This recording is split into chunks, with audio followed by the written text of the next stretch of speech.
ఉన్న కాంటెక్స్ట్ మొత్తం అంతా చదివిన తర్వాత ఇది లైబుల్ ఫర్ గివింగ్ స్టే అనా లేకపోతే నో మీరు పోయేసి లోయర్ కోర్టులో తేల్చుకోండి చెప్తుంది అనేది మనం చూడాలా. ఈ ఉమ్, లోపల అరెస్టులు జరుగుతాయేమో చూడాలి, ఎందుకంటే బెయిల్ రిజెక్ట్ అయింది కాబట్టి. ఉమ్, ఇంకా జోగి రమేష్ గారికి వద్దామా. జోగి రమేష్ అంత నీచుడు నికృష్టుడు, నోటి పారుదలకు ఆ నోట్లో ఏం తింటాడు, కడుపుకి ఏం తింటాడు అర్థం కాని మనిషి. ఉమ్, ఆ మనిషి మాట్లాడింది కాకుండా కొడుకు ఎక్కడో చదువుకొని వచ్చాడంట, వాళ్ళమ్మ ఇప్పుడు ఏడుస్తోంది మీడియాలోకి వచ్చేది, అయ్యో నా కొడుకు, కుయ్యో నా కొడుకు, మొర్రో నా కొడుకు అని అడిగితే కుదరదు. ఉమ్, చంద్రబాబు ఇతని వయసు ఎంత, ఉమ్, చంద్రబాబు నాయుడును దూషించే అంత వయసు ఆ అబ్బాయి ఉందా? ఉమ్, అసలు వాడి వయసు ఎంత, వాడి క్వాలిఫికేషన్ ఎంత, వాడి ఎక్స్పీరియన్స్ ఎంత? తండ్రికి తగిన బుద్ధులు వచ్చినాయి. వాడు వీడు మాట్లాడేంత సంస్కారం నేర్పించినటువంటి ఆ మహాతల్లి ఈ రోజు నా కొడుకు అని మాట్లాడుతుంది కదా. ఉమ్, మరి ఈ నా కొడుకు అన్న మీరు మహాతల్లి, మీరు ఈ వీడియో చూస్తే మీరు కూడా ఆలోచించుకోవాలా. ఇదేనా మీరు మీ కొడుకు నేర్పినటువంటి సంస్కారం, విలువలు, నైతికత, ఉమ్, పెద్దవాళ్ళని గౌరవించడం?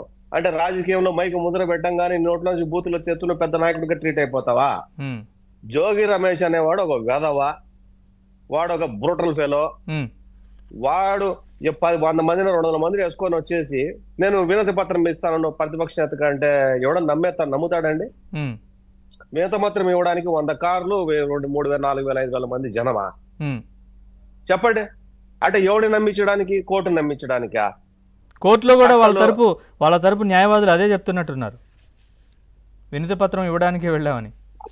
అదే ఆ వీడియోలు చూస్తే ఎవడన్నా నమ్ముతాడండి? ఉమ్, ఆ కర్రలు, రాడ్లు, కార్లు, మనుషులు, ఆవేశం, తోపులాట, ఇవన్నీ ఎవడన్నా వినతి పత్రం వచ్చేదానికి చేతల్లో పోని అనుకుంటే వినతి పత్రం ఇచ్చామే అనుకుందాం ఎగ్జాంపుల్, ఎవరి చేతులైనా పేపర్ అన్నా ఉందండి, కలిసి చిత్తు కాగితం అన్నా ఉందండి ఆ రోజు వాళ్ళ చేతుల్లోనే. ఉమ్, ఏం మాట్లాడతాడండి? అంటే కౌన్సిల్ అడ్వకేట్ బాధ్యత ఏంటంటే వకాలతు వేసిన తర్వాత ఆ ఎవరైతే కేసు టేకప్ చేశారో తన తరపున వాదించడం అనేది వాళ్ళ ధర్మం. వాళ్ళు కోర్టులో చెప్తారు, దాని మీద మనం మాట్లాడకూడదు. అది ఉమ్, కోర్టు, దానికి ఉండాల్సినటువంటి విలువ, గౌరవం, మర్యాద ఉండాల్సిందే. వాటి గురించి మనం పోవద్దు. కోర్టు ఇచ్చిన ఆర్డర్ మీద బయట జరిగిన విషయాల మీద మనం మాట్లాడుతున్నాం ఇప్పుడు. అవును. జోగి రమేష్ ఎవడైనా సరే, మేడ మీద తలకాయ ఉన్నాడు ఎవడైనా సరే, మాజీ ముఖ్యమంత్రికి నేను వినతి పత్రం ఇవ్వడానికి వెళ్ళాను అని చెప్తే ఎవడన్నా నమ్ముతాడా? మీరు చెప్పండి. ఉమ్. చేతిలో కాగితం ముక్క లేకుండా నేను వినతి పత్రం ఇవ్వడానికి పోవడం చెప్తే ఎవడన్నా నమ్ముతాడా? ఓ, అయితే ఒకటి నేర్చుకుంటారండి విద్యాసాగర్ గారు, వినతి పత్రం ఇవ్వాలంటే ఇంతమందితో ఇలా వెళ్ళాలనే ఒక ఆయన కొత్తగా ఏమైనా సెట్ చేశారేమో అట్లాగా. దాన్ని చూసి ఆ, దాన్ని చూసి చిత్తూరు జిల్లా అంగళ్ళు కేసులో ఉమ్, ఆ తమ్మల్లపల్లిలో ఉండేటువంటి ఒక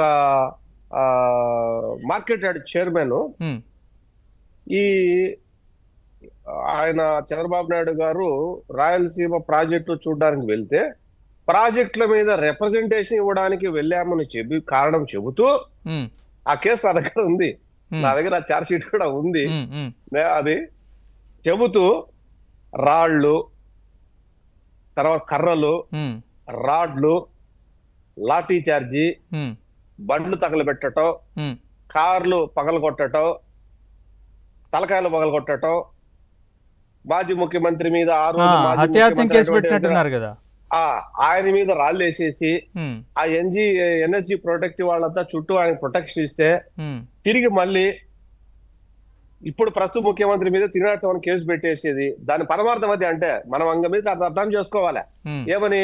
వినతి పత్రం అంటే ఒరే బాబు నువ్వు రావద్దు, నువ్వు వెళ్ళిపో, నేనైనా ఆ రూట్ లో రాను మనం అర్థం చేసుకోవాలా. ఉమ్, ఉమ్, ఇది ఎక్కడ గౌరవం అండి ఇది? అంటే అబద్ధాలు చెప్పడానికి కూడా ఒక హద్దు పొద్దు ఉండద్దు.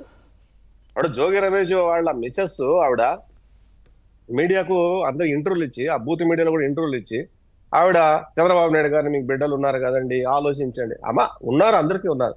నువ్వు నేర్పిన సంస్కారం ఏంటి తల్లి నీ బిడ్డకి? నువ్వు నేర్పినటువంటి నైతికత ఏందమ్మా? ఒక మాజీ ముఖ్యమంత్రిని 74-70 సంవత్సరాల వ్యక్తిని నీ కొడుకు వయసును బట్టి ఆ రోజు మాట్లాడిన తర్వాత టీవీలో టెలికాస్ట్ అయితే ఆ రోజు నువ్వు ఏం మందరించావమ్మా నీ కొడుకుని ఆ రోజు ఇంట్లో? రాజకీయం చేసే పద్ధతి ఇదేనా? పెద్దోళ్ళతో మాట్లాడే పద్ధతి ఇదేనా? ఒక మాజీ ముఖ్యమంత్రిని మాట్లాడే పద్ధతి ఇదేనా? ఈ రకంగా రకరకాల రాజకీయాలు చేయొచ్చా వద్దా?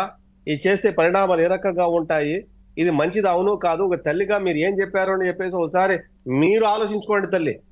మీరు ఏమి కొడుకుని ఎట్లా పెంచారో, ఎంత ఆ సభ్యతగా పెంచారో ఒకసారి ఆలోచించుకోండి అమ్మా. అంత సభ్యతగా పెరిగినటువంటి కుటుంబంలోంచి వచ్చినటువంటి వాళ్ళు ఇంతకంటే ఇంతకంటే మంచిగా బిహేవ్ చేస్తారని చెప్పేసి 100, 200 మంది 300 మందిని వేసుకొని వచ్చేసి లేకపోతే బూతులు తిట్టి అదే జోగి రమేష్ అండి పవన్ కళ్యాణ్ కుక్క గెజ్జు కుక్క ఈ రకమైన మాటలు మాట్లాడే దరిద్రుడు వాడు. రైట్, ఒక్క నిమిషం. నీ అమ్మ నీ అక్క అని మాట్లాడాడు అండి. రైట్, రజనీ గారు. ఒక మంత్రి ఆ రకంగా మాట్లాడొచ్చా? ఆ నోరా తాటి మట్టి అది వాళ్ళ క్వాలిఫికేషన్ కదా. ఒక్క నిమిషం రజనీ గారు. సో